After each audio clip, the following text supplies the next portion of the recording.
Salam sejahtera, terima kasih karena bersama dengan saya di Nazilin Unity Channel. Ini yang berlaku selepas kekalahan PAS dalam PRK Air Kuning. Memalukan sungguh apabila selepas kalah PRK, Hadi Awang lepas geram dengan dalilnya sendiri. Ulasan ini ditulis oleh Ahmad Mursi. Apabila Ahmad Mursi yang mengulas, saya sangat suka. Karena ulasannya jelas, ulasannya tepat, dan ulasannya juga sangat-sangat bernas dan berfakta. Oleh sebab itu dengarkan ulasan, mengapa beliau kata selepas kalah PRK, Hadi Awang lepas geram dengan dalilnya sendiri. Lebih tepat lagi sepatutnya kata netizen, Hadi Awang perlulah letak jawatan sebagai Presiden PAS. Mereka kata Hadi ini dah mula nyanyukkah kata mereka, sehingga dalilnya sendiri pun dia lepaskan geram. Sebelum kita teruskan ulasan ini, jangan lupa saya pada masalah kencing manis, tinggi darah, dan gout. Ada produk yang saya kongsikan dalam video ini, tekan butang produk yang ada dalam video ini. Karena produk itu sangat bagus, sudah beribu-ribu orang yang menggunakannya. Dan mereka kata sangat baik, menyembuhkan gout, tinggi darah, kencing manis, membantu sembuh. Dan paling penting ianya lulus KKM, halal, dan juga murah. Orang kata sambil berpolitik lebih baik juga jaga kesehatan. Macam mana nak berpolitik kalau tak jaga kesehatan? Okeylah, saya tak jual ubat, saya hanya kongsi kepada anda. Beli, tak beli, itu urusan anda. Tulisan Haji, baca tulisan Haji Hadi, dengar pula ucapan PMX di Majlis Tilawah, terus rasa keliru kata Ahmad Mursi. Di satu sisi, tokoh yang dipanggil ulama tapi tulisannya penuh marah dan emosi kerana kalah di Air Kuning setelah babi ditunggang. Di satu sisi lagi, pemimpin negara yang sering dilabel buruk oleh penyokong PAS, tapi ucapan nasihatnya penuh hikmah, tenang dan menjaga akhlak. Bila PAS kalah, Hadi segera tuduh pengundi tak istiqamah dengan Islam. Waktu PAS DAP satu kem, sibuk juga Hadi mempersuci DAP. Berpelukan, genggam tangan erat-erat macam tak mahu lepas. Semuanya ada rekod. Sekarang, Haji Hadi tafsir agama secara sempit, mengelirukan, disulami dengan ayat-ayat Al-Quran untuk menyalahkan DAP dan abaikan sekutunya gerakan. Haji Hadi salahkan DAP perihal ternakan babi di Perak. Dia lupa selama hampir 2 tahun Razman mempersucikan ternakan babi dan turut meluluskan permit-permit semasa kerajaan Tebuk Atap di Perak. PAS tunggang isu ini untuk cetuskan api perkauman walaupun penternak babi dah berada di situ sejak 50 tahun lalu dan penempatan baru pula dibina semakin hampir ke situ saban tahun. Tafsiran agama diselewengkan, tidak dinafikan.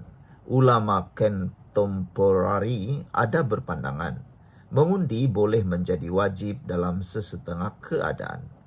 Tetapi mereka tidaklah sehingga menjadikannya fardu ain secara mutlak seperti Haji Hadi. Apatah lagi tiada dalil mewajibkan undi PAS seperti cuba digambarkan. Lebih banyak hal mudarat berlaku zaman PAS Tebuk Atap berbanding banyak masalah ummah dicapai di zaman Madani ini. Bila Haji Hadi kata PAS boleh berpakat dengan bukan Islam dan lantik mereka dalam hal yang tidak berkait dengan dasar Islam atau Wizarah Al-Tanfiq, dia gunakan istilah itu dengan tidak sepenuhnya benar. Ulama klasik seperti Al-Mawardi perkenal istilah Wizarah Al-Tanfiq pelaksana dan Wizarah Al-Tafwij pembuat dasar. Bukan semata-mata berkait dasar Islam tetapi dalam perkara yang lebih luas sesuai dengan kerajaan Abbasiyah ketika itu yang dipimpin oleh umat Islam secara mutlak. Ironinya, zaman Haji Hadi Tebuk Atap, ramai menteri bukan Islam turut dilantik. Wei Ka Siong, Saravanan, Maximus Ongkili, Barubian, dan lain-lain. Mereka bukan pelaksana teknikal al-tanfiz. Mereka menteri penuh yang buat dasar bersama dalam kabinet, gubal dasar kementerian masing-masing, dan buat rang undang-undang. Jadi hentikanlah menyelewengkan istilah fake, klasik untuk menipu umat Islam yang tidak mendalami bidang itu semata-mata kerana politik sempit. Padahal konteks realiti negara telah berubah dengan wujudnya pelembagaan dan sistem demokrasi dalam masyarakat majmuk. Begitu juga Hadi menolak DAP tetapi menerima gerakan dan MCA. Kononnya berpandukan ayat 9 surah Al-Mumtahanah, larangan kerjasama. Hairannya dia mengabaikan ayat 8 sebelumnya bahwa Allah tidak melarang kita berbuat baik dan berlaku adil kepada orang-orang yang prasyaratnya tidak memerangi kamu kerana agama, tidak mengeluarkan kamu dari kampung halaman.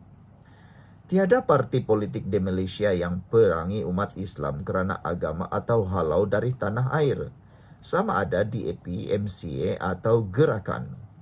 Seharusnya Haji Hadi perlu lebih jujur dengan ilmunya tanpa membuat tafsiran agama yang terpilih dengan mengambil satu ayat dan meninggalkan ayat lain. Haji Hadi kerap menuduh UMNO itu sekular. Dalam masa sama, PAS masih bermimpi untuk berpakat dengan UMNO. Tuduhan dan label seperti ini kepada lawan politik dah berlaku sejak 40 tahun Haji Hadi terlibat dengan politik.